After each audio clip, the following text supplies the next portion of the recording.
This is the Retirement Lifestyle Advocates radio program. I'm your host, Dennis Tubbergen.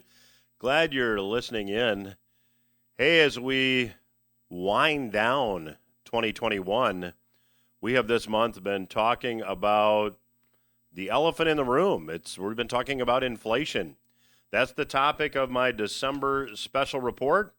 Inflation will continue, why it will continue, and what to do about it. If you'd like to get a copy of this special report, all you need to do is visit the website requestyourreport.com. I'll be glad to send you this report this month along with some bonus information. Again, the report, Inflation Will Continue, why it will continue, and what to do about it. To get your copy of this special December report, just go to requestyourreport.com, and we'll be glad again to send you that report along with some bonus information. In that vein, the Wall Street Journal ran an article this past week. The headline, U.S. inflation hit a 39-year high in November. Consumer prices were up 6.8% from 1 year ago on a year-over-year basis. Now, let me give you just a little bit from that article, and I quote, "The Labor Department said the Consumer Price Index, which measures what consumers pay for goods and services, rose 6.8% in November from the same month a year ago. That was the fastest pace since 1982. Now, as we'll talk about here in a moment, the Consumer Price Index, which is the metric that's used to determine what the inflation rate is, the Consumer Price Index has been changed, or I might use the word manipulated, to make the reported data look better many times since 1982. In fact, there's another change being made here in January.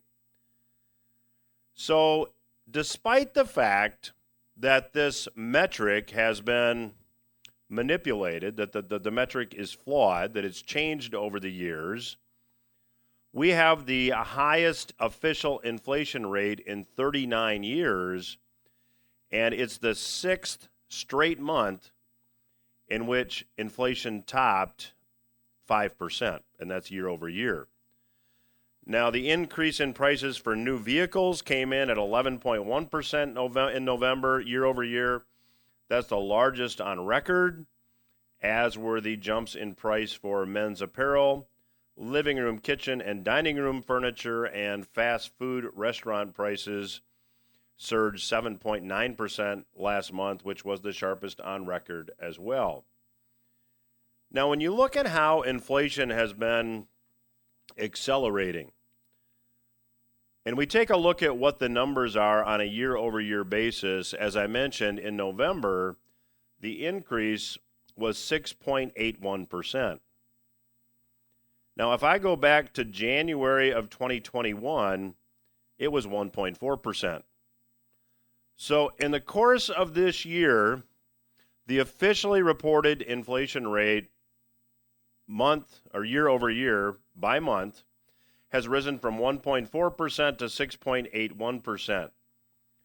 The large increases began really in June with a 5.39% increase, and not surprisingly, that's about 15 months after currency creation started in earnest. So there's definitely a time lag here when you take a look at the point at which currency creation accelerates and the point at which that is reflected in the actual inflation rate.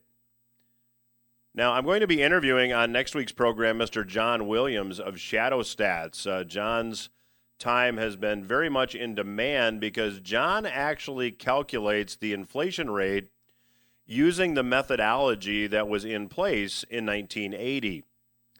Now, we'll get John's explanation as to how he does that on next week's program, but for this week, suffice it to say that real inflation rate is about 15%. So that's the amount of manipulation that's taken place in the consumer price index over time.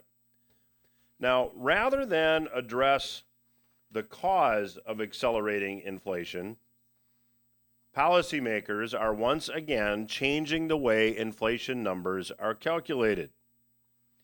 Now, I look for more of this to occur as real as opposed to reported inflation accelerates. But new reporting methodologies will not change reality. Now, there was a press release issued by the U.S. Bureau of Labor Statistics dealing with the Consumer Price Index. And I'm going to read to you from this press release just a couple sentences. Quote, starting in January 2022, weights for the Consumer Price Index will be calculated based on consumer expenditure data from 2019 and 2020. The BLS considered interventions but decided to maintain normal procedures. Now, when you look at the Consumer Price Index, there are three adjustments that can take place. One is an adjustment for substitution. So, for example, if the price of a luxury car were to increase a significant amount, then that luxury car might come out of the basket of goods and services that is used to calculate the inflation rate, and an economy car might get plugged in its place. It's substitution. If the price of something goes up too much, there is a team of bureaucrats that says nobody's going to buy that, so let's substitute a lesser priced item. The second adjustment that can be made is an adjustment called a hedonic adjustment. Well, this is really an adjustment for convenience or for pleasure. So to show my age, and I have used this as an example on the program in the past, so if you've heard it before, please forgive me.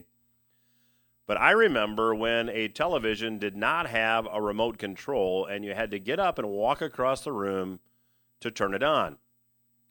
And then if you didn't like the channel that you were watching, you got up across the room again and turned the channel. Well, when the remote control came out, the price of a television went up, and you couldn't really buy a television without a remote control once it became mainstream. But yet, even though the television cost more, there was an hedonic adjustment for the pleasure of not having to get up and walk across the room. That was worth money. So even though the price went up, the reported inflation rate did not. And then there's weightings. And the weightings are changed periodically as well. So, for example, healthcare accounts for about 20% of U.S. GDP, as I recall, and it's represented in a much smaller percentage in the weightings of the Consumer Price Index. Well, now the weightings are going to change. The Bureau of Labor Statistics said that starting in January of 2022, they're going to go back and look at where did people actually spend their money and adjust the weightings accordingly. Now, on the surface, that might sound like a rational thing to do. It might sound reasonable. But think about it. If prices start to go up, people automatically adjust their spending, most people do anyway, to buy lower cost alternatives. So in essence, by changing the weightings, they're actually not only changing the weightings, but they're also automatically including substitution. So this again will result in the reported inflation rate being more favorable. But it's not going to change reality. We are experiencing inflation in just about every country around the world, and in almost all the products that we buy. Now, earlier in this segment, I mentioned used vehicle prices. And there is a large automobile auction company called Manheim. And Manheim is so large that they have their own used vehicle value index. So they track the price of used vehicles, and they have an index. Now, just for reference, this index stood at about 97 or 98 in 2009. The index now is north of 230.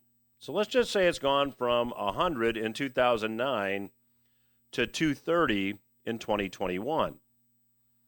That means that a used car that you would have spent $10,000 for in 2009, today you're going to spend about $23,000 for. And if you look at the Manheim Used Vehicle Value Index year over year, it's up 44%. Now, as I'll talk about in the last segment of today's program, inflation is not just a phenomenon that we're experiencing here in the United States. It's being experienced all around the world. Japan's wholesale inflation index hits a record high as well. Mexico, same story. Brazil, same story. Venezuela, as we'll talk about in the last segment, many parts of the country of Venezuela has citizens using gold flakes as currency because the Venezuelan government readjusted the bolivar to adjust for inflation. They lopped some zeros off the bill, so they didn't have to print a 100 million bolivar bill. I'll talk about that more in the last segment of today's program. However, if you are just joining me, I'd like to invite you to get the December free report by going to requestyourreport.com. That's www.requestyourreport.com. The report is titled Inflation Will Continue, Why It Will Continue, and What to Do About It. And again, requestyourreport.com is where you go to get the report. And when you request that report, I'll also include some bonus information. Again, just go to the website, requestyourreport.com. Let me know where to mail this. I'll be glad to do so at no cost or obligation. And if you're not participating in the Monday Headline Roundup webinar that I do, you can go to retirementlifestyleadvocates.com and participate in the replay. I'll be back after these words with my special guest, Mr. Michael Pento. Welcome back to RLA Radio. I'm your host, Dennis Tubbergen. I have the pleasure of chatting once again today on the program with Mr. Michael Pento. Longtime listeners will recognize Michael as the founder and president of Pento Portfolio Strategies. He is also the host of the Midweek Reality Check podcast. You can learn more about his work and check out the podcast, which I would encourage you to do at pentoport.com. And Michael, welcome back to the program. Thanks for having me back on, Dennis. Pleasure to be with you. So, Michael, the Fed's talking about tapering. For our listeners that aren't familiar, they want to. They're allegedly going to slow the rate at which they're creating new currency. Do you believe them? I do. I really do. And the reason why I do is because they're actually victims of their own quote unquote success. You know, you remember following the wake of the Great Recession, they were on this asinine pursuit of 2% inflation. But you have to remember, since 1913, the Fed was chartered with the ability to provide us with stable money and 0% inflation. Well, somehow that morphed into, well, the economy cannot survive unless we have a 2% inflation rate. Well, they were trying over and over again, and they were sending, $85 billion a month to Wall Street, and Wall Street would just buy, more bonds and more stocks and more real estate, and you have massive bubbles and all those things. But it never got to the consumer price inflation. Consumer was left out. It was just a Wall Street inflationary phenomenon. So they consistently went below 2%. But then something happened. The outbreak of the great Wuhan virus, COVID-19. And then they stumbled onto the secret of inflation. We can create inflation by paying people trillions of dollars to stay home and do nothing. In other words, lock down the economy, eliminate all of the goods and services that these people were producing, but give them all of that buying power. And voila, now inflation is running the way they measure it at 6.2%. And I think the CPI print on Friday could be even higher, close to 6.5, 6.7% year over year for the November figure.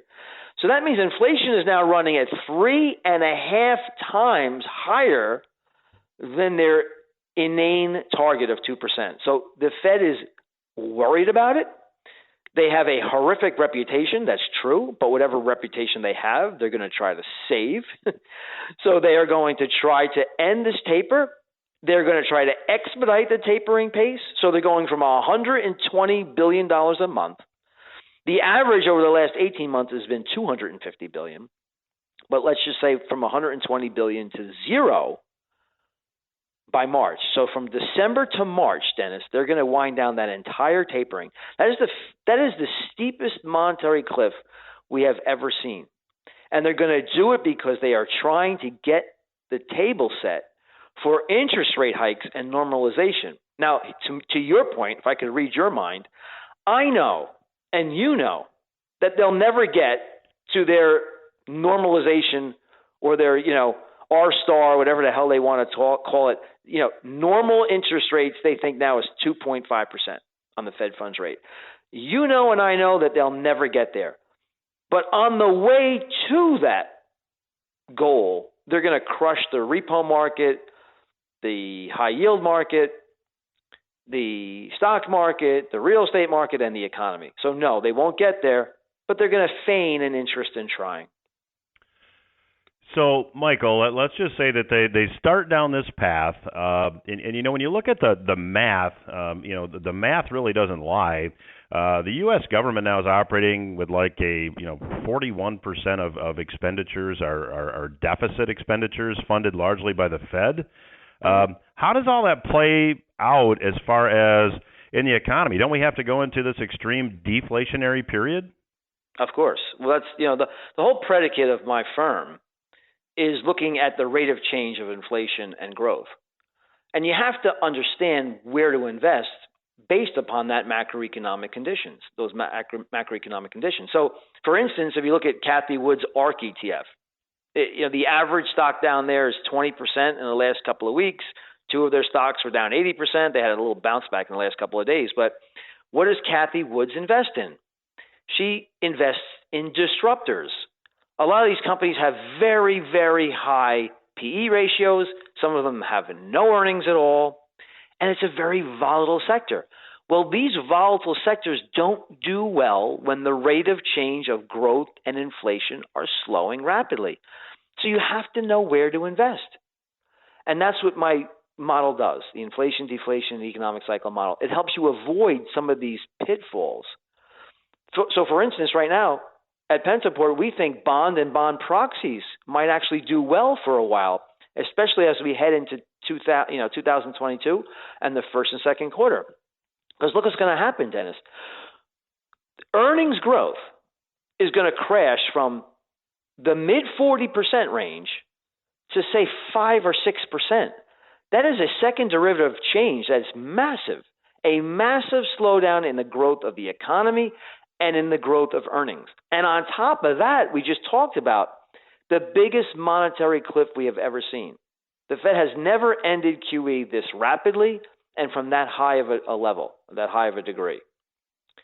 So we could have a big problem in the second quarter, and I'm not looking for just disinflation then. I'm looking for outright deflation as the repo market and the credit markets freeze up once again. That's a very big risk in 2022. And when the stock market falls, it's not just going to fall gracefully. At 205% of GDP, that is the valuation of the stock market. We have never seen anything close to that in history. As a reference point, in 2000, it was about 145% of GDP, the total market cap of equities, to the underlying economy. Now we're at 205%. And I'll remind you that in the year 2000, the NASDAQ lost 80%, over 80% of its value. And the S&P 500 lost 50%.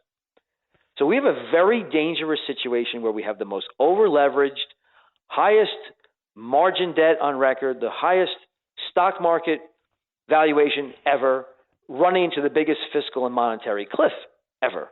Now, that's not a guarantee things are going to fall apart, but you better have a model that can identify such a situation happening and have both hands on the wheel, because your buy and hold money manager isn't going to help you. Well, if you're just joining me today, I'm chatting today with Mr. Michael Pento. Michael is the president and founder of Pento Portfolio Strategies. He's also the host of the Midweek Reality Check podcast. You can learn more about both at pentoport.com. Michael, I mean, it seems like we're in this vicious cycle here. So say we get this deflationary event, we see this massive stock market correction. Doesn't the Fed go back to really the only tool they have left in the toolbox, which is more currency creation? Of course. But at what point, Dennis? So, I don't have the tolerance. Me and my investors don't have the tolerance for a 30, 50% decline in the stock market. And then Jerome Powell has to, wake up. He has the epiphany of saying, oh, gee, the credit markets are freezing. Now I've got a problem. I'm looking at consumer price inflation in the sixes, and yet I have to go back into QE. I mean, this is a very difficult decision to abide by the Federal Reserve because, I mean, their credibility they have no credibility with me, but they're trying to maintain some semblance of credibility to fight inflation. So do you remember last month they said they were going to taper assets at the pace of $15 billion a month? Well, a month later, they're saying, wait, hold on a second. This is going to be announced next week, probably. Most assuredly, Jerome Powell and the FOMC is going to say, we are going to double the pace of tapering to $30 billion a month drawdown of new asset purchases and the size and the increase of their monetary base and the balance sheet. So, this is going to be a very difficult turn that by April of 2022, perhaps, he's going to have to come out and say, well, wait a second, we're going to forget about the fact that we just ended the taper. We're going to go back into QE. Now, if he does that, I'll just throw a couple of things at you. Number one is, what does that do to the dollar? What does that do to the confidence that investors have of our sovereign bond market? I mean, our sovereign bond market, if you look at the 10-year Treasury, it's yielding 1.4% in a world where inflation is running, as we just mentioned, above 6. Now, if Jerome Powell comes and says, guess what, sovereign bond market investors internationally, we are going to destroy our currency. At the same time, I'm telling you that the rate of inflation, which was headed from perhaps 6 on a truncated basis down to 0, we're going to go back to 6, and then we're going to keep on going higher from there. So how in the world can you maintain a 1.5% 10-year Treasury in that environment when there's no faith in the currency and there's no faith in the bond market? Here's another thing. Just because the Fed goes back into money printing, that's no guarantee that your stock market's going to rebound right away. I mean, look at what's going on in Japan. They're still not back to the level that it was in 1989. And China Shanghai Composite is still way below where it was in 2007. So I'm not going to take a lot of solace in the fact, the Fed will just come back and print a lot of money and everybody's going to be happy. Well, no. What happens if interest rates start to skyrocket because people lose faith? International investors lose faith in the credibility of our central bank to support our dollar and our bond market. Well, I'm chatting today with Mr. Michael Pento. He is the host of the Midweek Reality Check podcast. You can learn more at pentoport.com. I'll continue my conversation with Michael when RLA Radio returns. Stay with us. I'm Dennis Tubbergen. You are listening to the Retirement Lifestyle Advocates radio program. I am chatting today with the president and founder of Pento Portfolio Strategies and the host of the Midweek Reality Check podcast, Mr. Michael Pento. And Michael, let's just jump back in where we left off in the last segment. I've interviewed a number of folks that, as you're talking about what does it do to the dollar when the Fed starts currency creation again or QE again, and I've got a number of guests that have the perspective that this boom and bust cycle ends at some point with a hyperinflationary outcome. Would you agree with that, or would you have a different perspective? Well, when you say end, I mean, the predicate of the IDEC portfolio is to identify these massive swings between inflation and deflation. We've had many of them over the past couple of dozen years. So I predict more and more of that. So again, we were geared towards rising inflation earlier this year, and now we're switching more towards a disinflationary hedge in the portfolio. I think that disinflation becomes deflationary next year, like we just talked about. And then in response to that, if we are correct and that Jerome Powell has no choice but to say, hey, the credit markets are frozen, stock market's in free fall, real estate prices are in free fall. We have, by the way, I just want to mention that there's $6 trillion in additional business debt in the last 10 years. You know, it took from World War II all the way to 2010 to get the first $6 trillion. That was 65 years. In the last 10 years, we've added another $6 trillion. And it's the worst kind of debt, Dennis. It's mostly barely investment grade or junk bond debt. So you know, the economy will be in free fall if this happens, if the credit markets freeze again and the junk market, you know, the junk bond market shuts down. So the Fed is going to have no choice but to go back into massive money printing and this is the key, in conjunction with the Treasury. The Treasury and the Fed will work once again hand in hand. It's called helicopter money. It's called universal basic income. And if we have some kind of perpetual, protracted UBI in the trillions of dollars per annum, you're going to get your hyperinflation. But look at history. That's not the end of the story. After hyperinflation, which requires a totally different regime of investing to profit from it, you buy your base metals, you buy your energy, you buy your yield curve expanders. On the other side of that is a possible complete reset of the currency and of the debt structure. So that's deflationary. So again, it's all about knowing what's happening in these inflation and deflation cycles, which, by the way, are becoming much more intense and are happening with more frequent duration, more intensity, and with less duration between the two cycles. So, Michael, you in the first segment mentioned you shared with us the valuation of stocks, comparing the market cap to gross domestic product, and you mentioned that we are now, as if I did the math correctly, about 50% higher than we were at the tech stock bubble peak, and that's at the present time. So, what are you telling your investors and your podcast listeners as to your forecast for stocks? Well, we're getting more defensive. I mean, we have a couple of things that are happening, you know, next week, as I mentioned. We have the FOMC meeting when they double the pace of the tapering. We have this huge second derivative crash in inflation and growth coming by the second quarter of next year. So when you just mentioned the valuation of equities, which is into the thermosphere, you look at price to sales, things that you can't fudge as easily as just as PE ratios, which are already in of themselves very, very elevated. You have to get defensive. And that's what I do here. I mean, I run a long short strategy. So we have taken on 2 short positions as a hedge going into the new year, where I think there'll be a ton of deferred tax loss selling. You know, since the nadir of the March low in 2020, the stock market is up a significant amount. And that's been deferred. Now, don't you believe it's very possible that people understand that we have the most hawkish central bank as far as monetary policy is concerned in the very truncated period between, say, January and April? You're going to have a very aggressive Fed that's winding down the taper to zero from 120 billion and setting the table for interest rate hikes. In fact, if you listen to the members of the FOMC, they're talking about 2.5% on the overnight lending rate, the Fed funds rate, by the start of 2024. They're looking for 2 or 3 rate hikes in 2022 and the balance in 2023. I don't think they'll ever get there.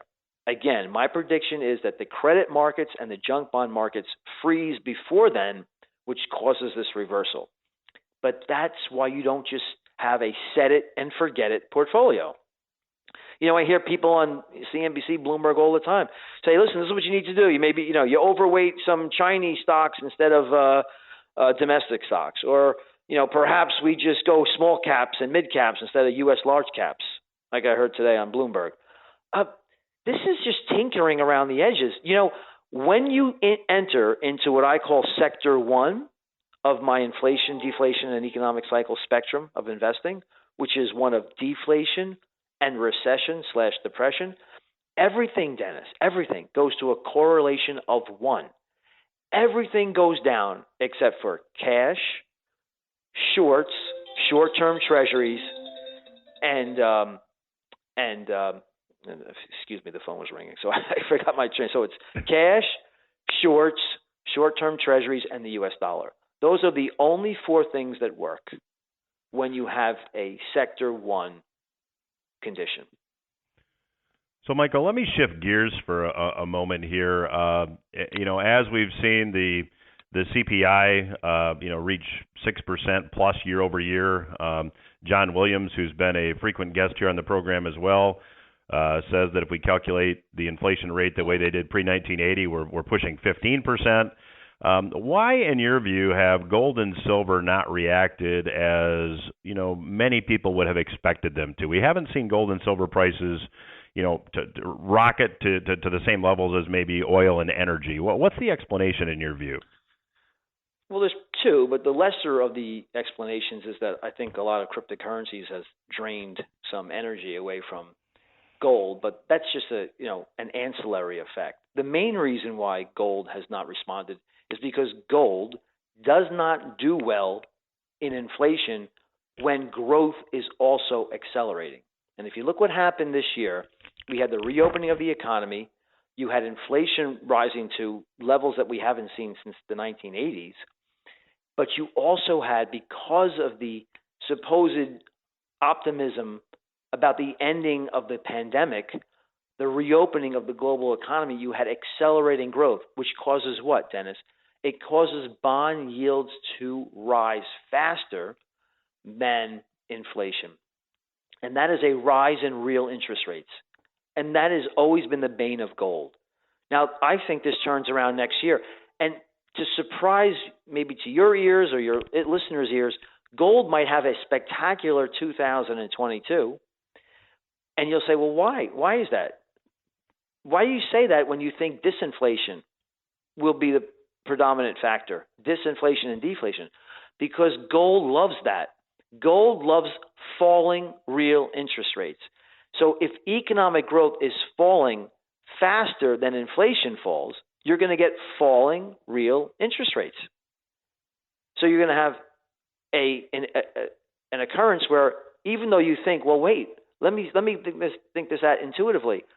Inflation is falling. Let me sell my gold. That's going to be the exact bottom of gold, because again, real interest rates, the direction of real interest rates is the primary driver of precious metals. Well, I want to follow up on something you said, that you thought maybe cryptocurrencies were taking a little bit of the attention off gold, just to paraphrase. What's your forecast for Bitcoin, for Ethereum, for cryptos in general? They seem to be, that they're under attack by governments. China just cracked down again, and I guess in my mind, it's a digital unit of air. There's nothing tangible. But what's your take? Okay. Well, first of all, I'm the last person you should ask about the direction of cryptocurrencies, because, unlike most people, I can admit when I'm wrong. I've been dead wrong about the direction. But the ideas that I have, as far as there being almost zero worth to them, will be eventually borne out. So, let's just spend a couple of minutes on them, since you brought it up. See, I know it takes about $1,500 an ounce, $1,500 to pull an ounce of gold from the ground. I know that. It takes energy, capital, human energy, physical energy, precious carbon energy to take an ounce of gold from the ground, and it takes about the same, maybe about the same, to mine a new unit of Bitcoin. So, I know that I have a floor under gold of about $1,500 an ounce, but $1,500 a unit on Bitcoin is much lower than its current price per token, which is about, as this recording, about $45,000, $46,000. That's number one. So you have a lot of air underneath Bitcoin. But when you think about Bitcoin and et al., what is it really? It's 64 alphanumeric characters, which are electrons that sit on your hard drive, or you can cold store them too. So there's nothing really of value in an electron that sits on your hard drive that's alphanumeric, your private key. But the only thing that gives it value, Dennis, is the fact, well, hey, I can use this to move a token across a blockchain, and there's a virtually unlimited number of blockchains that can be created, by the way. So there's a virtual unlimited number of cryptocurrencies that can be created. But what gives it value is that it's decentralized. That's the main value. I could move my coin. You can't do anything about it. Governments can't take it from me. And it's an immutable transaction. It's anonymous, it's immutable, and it's decentralized. But wait a second. In order to get their value of $60,000 a unit, $65,000 a unit in the case of Bitcoin at the high, these decentralized, anonymous, tokens want to become and need to become centralized by Wall Street. And when they become centralized, Dennis, they lose the only thing that gives them any value. So, it's one or the other. It's either a decentralized, anonymous, immutable transaction, which has some value in illicit transactions or to move your money out of a country that's going into hyperinflation. In that case, it's probably worth a few $100s a unit, maybe more in that case of hyperinflation. Or it's all a facade. I mean, I can't, if the government can take away my Bitcoin at will, and they have confiscated Bitcoins numerous times, the FBI has come and said, hey, you've held this person ransom, and I know who you are because I could see you on the blockchain, because you've now become centralized, because Wall Street will have it no other way. They know exactly who you are and what you own, right? Think about it. And then it loses all of its value. So be careful when you buy a unit of cryptocurrencies when they're so far elevated in price above their intrinsic value, which is, in the case of Bitcoin, about maybe $1,000 per unit. Well, we're going to have to leave it there. My guest today has been Mr. Michael Pento. He's the president and founder of Pento Portfolio Strategies, and I'd encourage you to check out his podcast, The Midweek Reality Check, as well. You can learn more at pentoport.com. And, Michael, always a pleasure to have you on the program. Enjoyed catching up with you today, and hopefully we can chat again down the road. Always a pleasure, Dennis. Thank you again. We will return after these words. I'm Dennis Tubbergen. You are listening to the Retirement Lifestyle Advocates radio program. And thanks to Mr. Michael Pento for joining us on this week's show. If you've not yet requested your copy of the December special report titled Inflation Will Continue, Why It Will Continue, and What to Do About It, go to requestyourreport.com, and I'll be glad to send you a copy of the report along with some bonus information. Again, the website, requestyourreport.com. Now, as I discussed in the first segment, even though U.S. inflation in November hit a 39-year high officially, the United States is not the only country dealing with inflation, because other central banks around the world have mirrored Fed policy and engaged in quantitative easing or some other program that really essentially is currency creation. Now, Japan, according to Reuters, saw a bigger inflation number in November than the United States. As I reported in the first segment, year over year in November, the U.S. inflation rate was officially 6.81%. Japan's wholesale inflation hit a record of 9% in November, which was the 9th straight month there had been significant inflation. And, of course, that causes Japan a bit of a problem in that it imports just about everything that it needs to consume. Now, if you take a look at how it's affecting Japan's trade, an index measuring yen-based import prices rose, get this, 44.3% in November from a year earlier. Now, it's not just Japan grappling with inflation. Brazil and Mexico as well, as reported by Wolf Richter this past week. The Central Bank of Brazil has begun to raise interest rates, I should say, in order to try to get inflation under control. The Bank of Mexico has mirrored the Fed's rhetoric using the transitory narrative, that despite the fact that Jerome Powell retired the term transitory recently and said this inflation will likely be more persistent. Now, consumer price inflation in Mexico spiked to 7.4% year over year. It was 6.2% in October. The Bank of Mexico's target inflation rate is 3%, and inflation is now surging broadly, and it has reached the highest point that it has been in the last 20 years. Despite the fact that the Bank of Mexico has raised its interest rate 4 times at 25 basis points each. So now the interest rate in Mexico is 5%. And it's likely it's going to raise the rate another 25 basis points to try to get inflation under control. Now, if you take a look at what's going on in Brazil, October numbers were 10.7%. November's numbers are going to be released. It's likely going to be much higher. So this is the case all around the world. And this should not come as a surprise to anyone that's been listening to this program. We have been saying for a very long time that currency creation would result in consumer price inflation, and now we are seeing it. Of course, at a certain point, the inflation will stop, and then the debt excesses will kick in, and we will go into a deflationary environment. And again, all this is outlined in the bonus information that we will send you along with this month's special report. If you've not yet requested your copy of the special report, just go to requestyourreport.com. Be very glad to send you a copy of the report, as well as some bonus information that will explain all this and give you some strategies to consider for your own individual situation.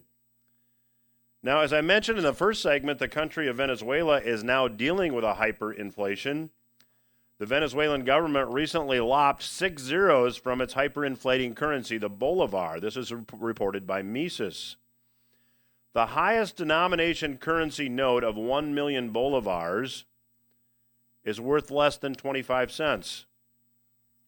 And the government of Venezuela said, okay, we're no longer going to have a 1 million bolivar note. We're just going to make that a 1 bolivar note. And they just lopped 6 zeros off. So now the 1 bolivar note is worth 25 cents. Now, this doesn't really do anything to get inflation under control. It's purely psychological. It's interesting, though, that in some parts of Venezuela where there are mines, gold flakes are actually now being used as currency. This almost always happens. In this part of Venezuela, you can have a half a gram of gold, and it'll buy you a one-night stay in a local hotel. A meal for 2 at a Chinese restaurant and a haircut will cost you a 1/4 gram of gold and 1/8 of a gram of gold, respectively. Many shops are equipped with scales to weigh the gold flakes, and many merchants will not accept anything other than gold flakes. That's what happens in a crack-up boom. We describe this all in this month's special report titled Inflation Will Continue, Why It Will Continue, and What to Do About It. All you need to do to get your copy of this report is visit requestyourreport.com. The website, again, is requestyourreport.com. And I encourage you to also go to retirementlifestyleadvocates.com, where you can listen to the podcast version of this radio program, and you can also participate in the Headline Roundup webinar. That's my program for this week. Hope you got something you can use. I'll be back again next week.